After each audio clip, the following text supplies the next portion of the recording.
messieurs. Cette ville nouvelle est depuis longtemps le berceau français de la génomique humaine. Nous venons de le voir et je pense que ce matin, ça a été largement évoqué. Cela a été exprimé à de maintes reprises et la présidente de Génopôle, représentante du conseil régional et essonnienne de surcroît que je suis, ne peut que s'en féliciter. Vous avez, Bernard, Daniel, Jean, Charles, joué un rôle considérable dans cette épopée. Si vous n'aviez pas été là, si vous n'aviez pas été les acteurs de cette transformation, Évry serait restée ville nouvelle, peut-être moins ville nouvelle, et notre département ne bénéficierait pas certainement de cette place tout à fait particulière qu'il occupe aujourd'hui en matière scientifique. Vous avez contribué par vos découvertes, par l'énergie que vous avez déployée dans ce domaine si particulier de la recherche génomique, non seulement à faire avancer la science, mais également à faire en sorte que l'ADN de l'Essonne soit reconnu comme tel. C'est pourquoi il me semble important que nous vous rendions tous un hommage appuyé à l'action menée ici à Évry pour la science, pour les territoires, mais aussi et surtout, et vous l'avez rappelé, pour les malades et leurs familles qui, grâce à vous, peuvent s'imaginer un avenir. Je suis très attachée à la symbolique des dates. Laurence l'a rappelé tout à l'heure, vous l'avez dit aussi, et je dois dire que cette cérémonie qui nous réunit aujourd'hui est à cet égard fortement chargée de symboles. On l'a dit, 30 ans du Téléthon dans quelques jours, et juste au lendemain de cette naissance d'hyposchésie, c'est ça, je l'ai bien dit, de cette promesse d'avenir, portée avec ardeur par Laurence Thienot-Herman à la tête de l'AFM Généton, qui va voir le jour ici et sera en quelque sorte la concrétisation des actions et des travaux que vous avez menés. En la matière, il me semble que les potentiels sont infinis et la médecine personnalisée en est également la preuve. Les résultats exceptionnels que vous avez obtenus, messieurs, sont, il faut le rappeler, le produit de la rencontre de personnes exceptionnelles. Ce territoire connaît à ce titre depuis 30 ans un état de grâce et qui aura permis d'attirer ainsi d'autres talents, et non pas des moindres, et je tiens aussi à lui apporter un hommage appuyé, tel qu'un Pierre Tambourin à la tête de Génopôle, à la direction générale de Génopôle, depuis 18 ans, et que je tiens à remercier pour son engagement et sa foi en notre projet collectif.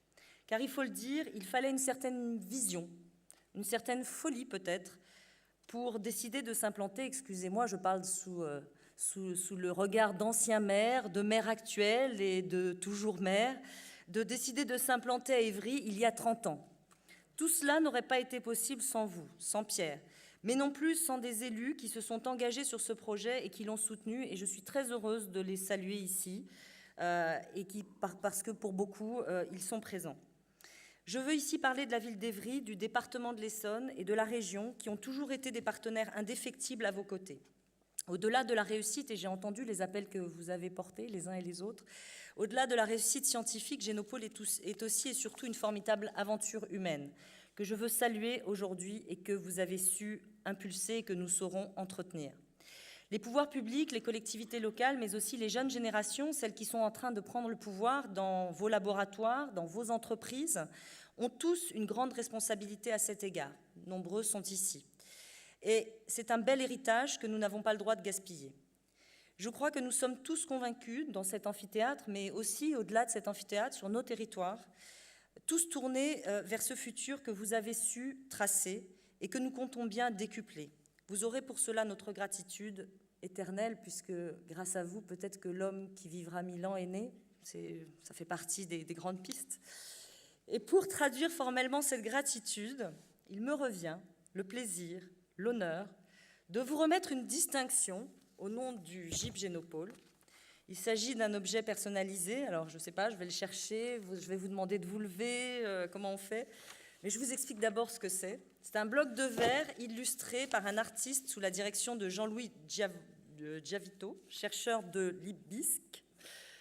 Cet objet donc a été offert à Génopôle et nous avons choisi de le reproduire et d'en faire une distinction en cette circonstance particulière.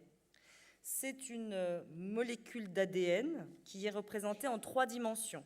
Il symbolise idéalement ce qu'est aujourd'hui Génopôle, qui figurera, je n'en doute pas une seconde, en bonne place dans les distinctions que vous avez reçues dans votre vie et que vous ne manquerez pas de recevoir encore.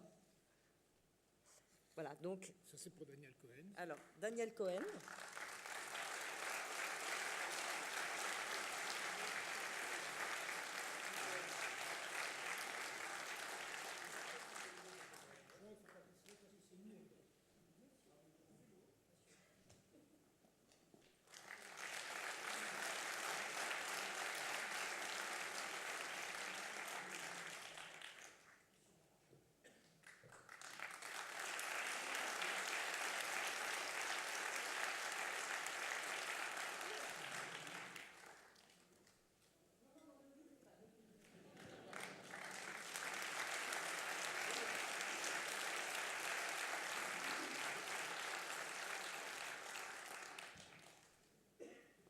Merci Marianne, merci pour toutes ces paroles très aimables.